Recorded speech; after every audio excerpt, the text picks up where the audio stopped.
Okay, so I understand there has been some uh, problems which you have expressed uh, regarding solving some of these questions which was assigned in this particular assignment. Um, there are two particular questions which I think majority of your class has expressed some difficulty in solving. One involves using MATLAB or any computational tool which will be uploaded in a later video by the TA, and this particular question is solvable without a software, and I just thought I'll make a screencast of it and upload it so that you guys can view it when your Thanksgiving is over. Okay, so what this question asks is there are two reservoirs, A and B, and they're connected through a 35-meter long, 2-centimeter diameter cast iron pipe with a sharp-edged entrance. And what it also the other piece of information which is given is that the water level in both the reservoirs is the same,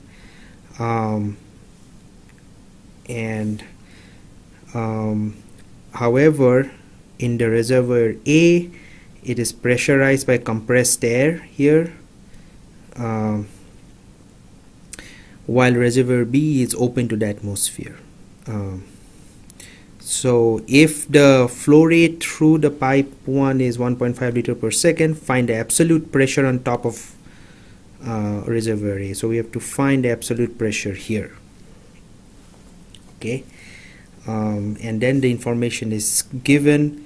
Note here that unlike previous problems, no pumps and turbines, and that probably what caused a little bit of the confusion as to how to go about. So you have to find here in this particular problem the absolute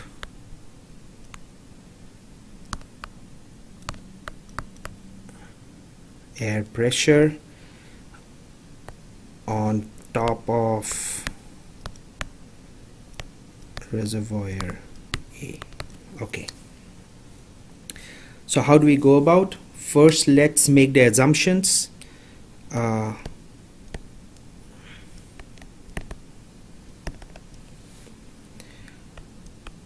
Steady flow,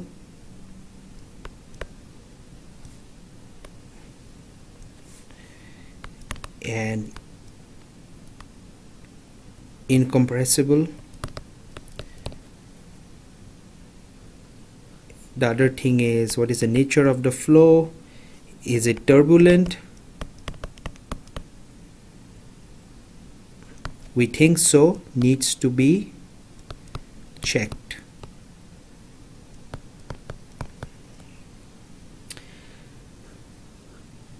And the other thing is the entrance effects are negligible and the flow is fully developed. Okay. So we note turbines and pumps. What does it say? The pressure difference between the tanks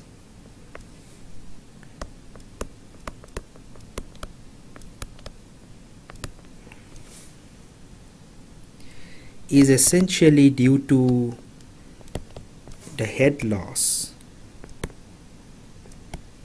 HL through the connecting pipe.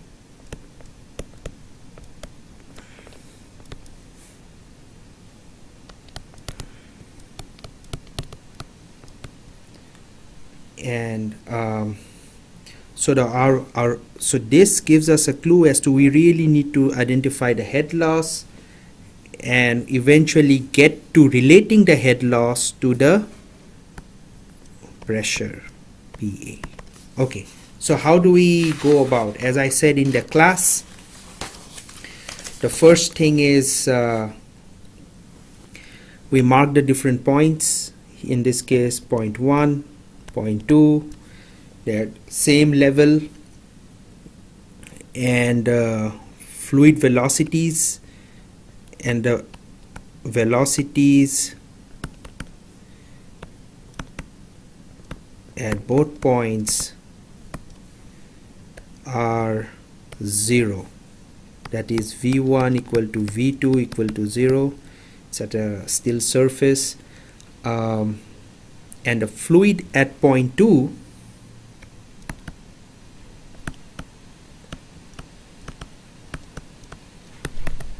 is open to the atmosphere, right? So it means that P2 equal to P atmosphere. All right, so what is the first step? Always step 1 is we start with the energy equation. So in this chapter, note that the energy equation is key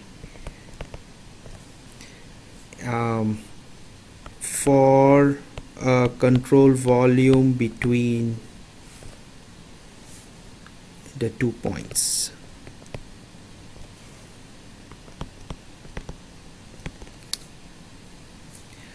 So point 1, you have P1 rho g plus alpha 1 V1 square over 2g plus Z1 plus H pump U is equal to P2 over rho g plus the coefficient alpha 2 V2 square 2g plus Z2 plus H turbine E plus HL. Okay, so in this equation, what do we have here? We do not have a pump, we do not have a turbine. Okay, V1 equal to V2 equal to 0 at the 2 points 1 and 2. Z1 and Z2 cancel out, they are the same height. So what are we left with? And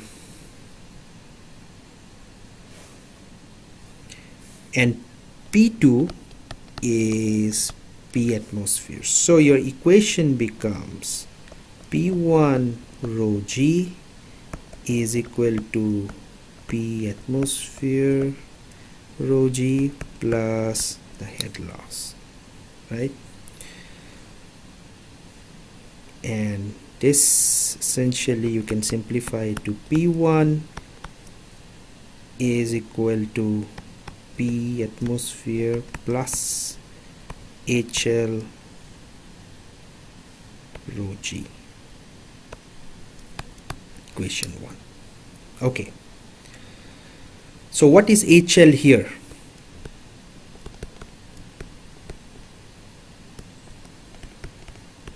That is step 2 to find out the head loss, right? So head loss is HL is it's a total head loss, which is the major head loss plus the HL minor. This equals to, the major is F over D, the minor is summation of the losses square over 2g. Okay, so now the subsequent steps, you have to find the unknowns V, KL, F. L and D are given. Okay, let's start with V.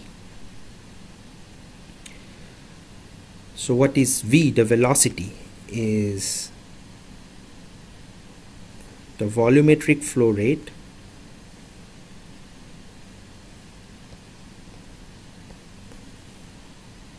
divided by the cross-sectional area.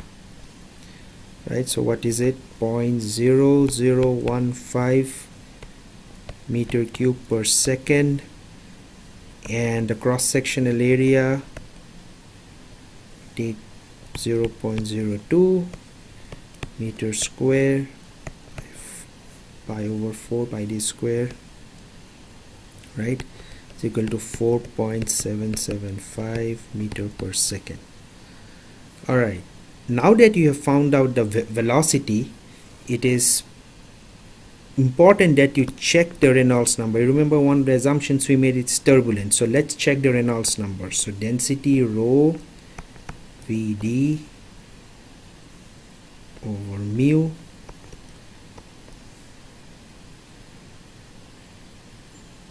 and get 1000 kilogram per meter cube, 4.775 meter per second, and diameter of the pipe is 0.02 meter, divided by the viscosity, 1.307 times 10 to the power minus 3 kilograms meter second, and you get approximately around 7,300 something, sorry, 73,050, okay, which is greater than 4,000, which we have for laminar flow. Therefore, the flow we can say is turbulent. Now that we know the flow is turbulent, we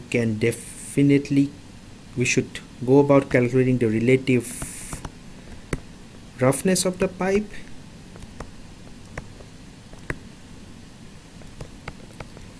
which is the roughness height divided by the pipe diameter, which is in this particular case 0.00026 over 0.02 meter, 0.013.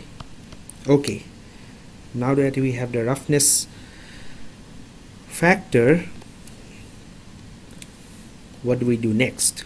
We use this info to calculate F, the friction factor, right? Okay, so you can use the Moody chart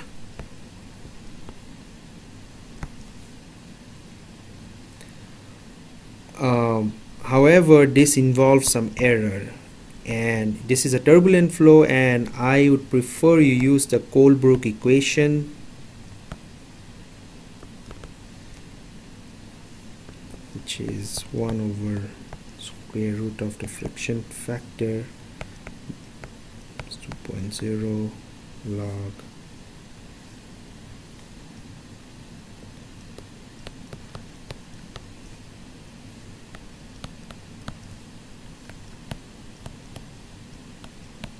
.51.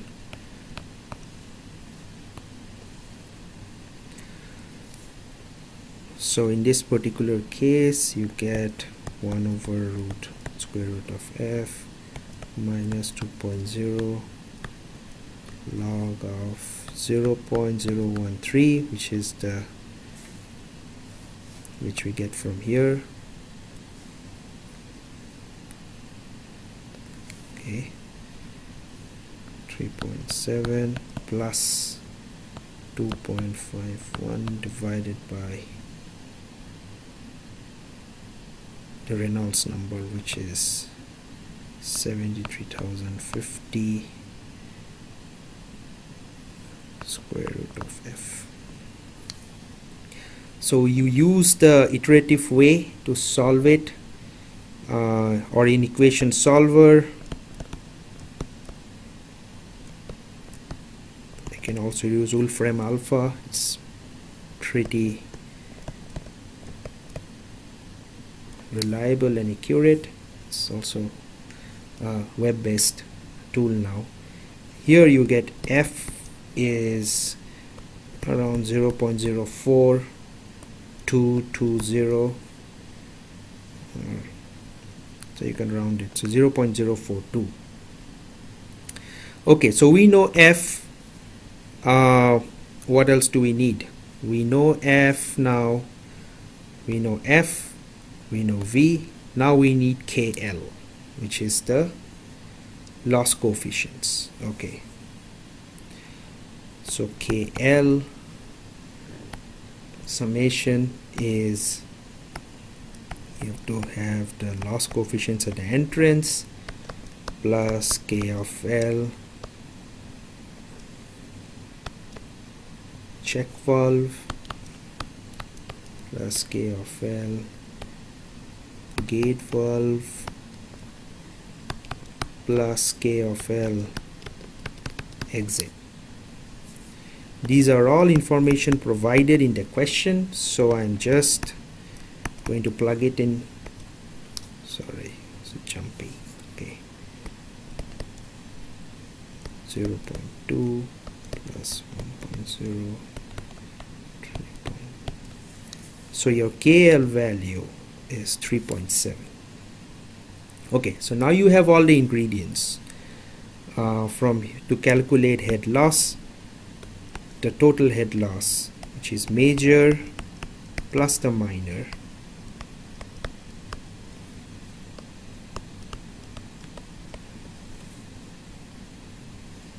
okay, so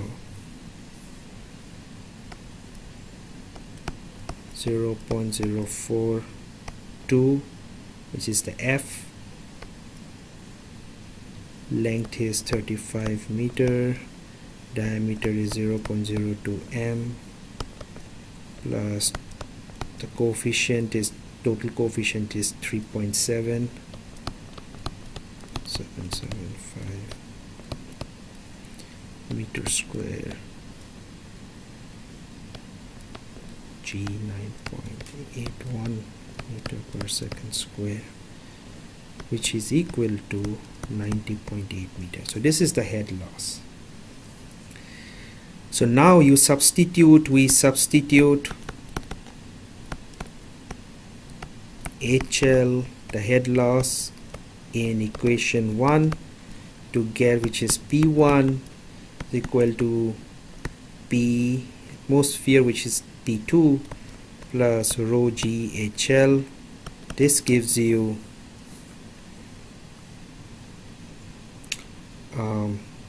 so P atmosphere 95 kilopascal plus 1000 kilogram per cubic meter times 9.81 meter per second square times 90.1 meter, which is HL. Then you have to do the unit conversion, right, from kilonewton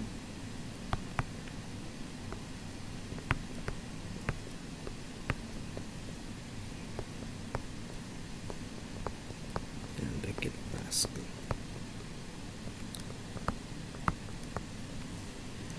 Solving this, you get value close to 980 kilopascals,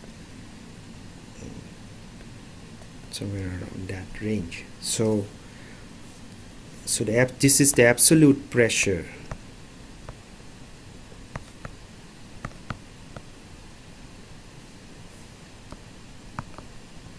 on top of reservoir A. So this is one type of problem where you did not have pumps and turbines, but yet you had to use the energy equation, and how you had to use it, step-by-step process to calculate first, to cancel out the variables, get to a final simple form of the energy equation, then determine the head loss, which involves further the knowledge of the friction factor, the coefficients, the loss coefficients, the velocity, and after you have done those determining those factors, you plug it into the simple equation of the energy, what you derived, and you get your answer. All right, thank you.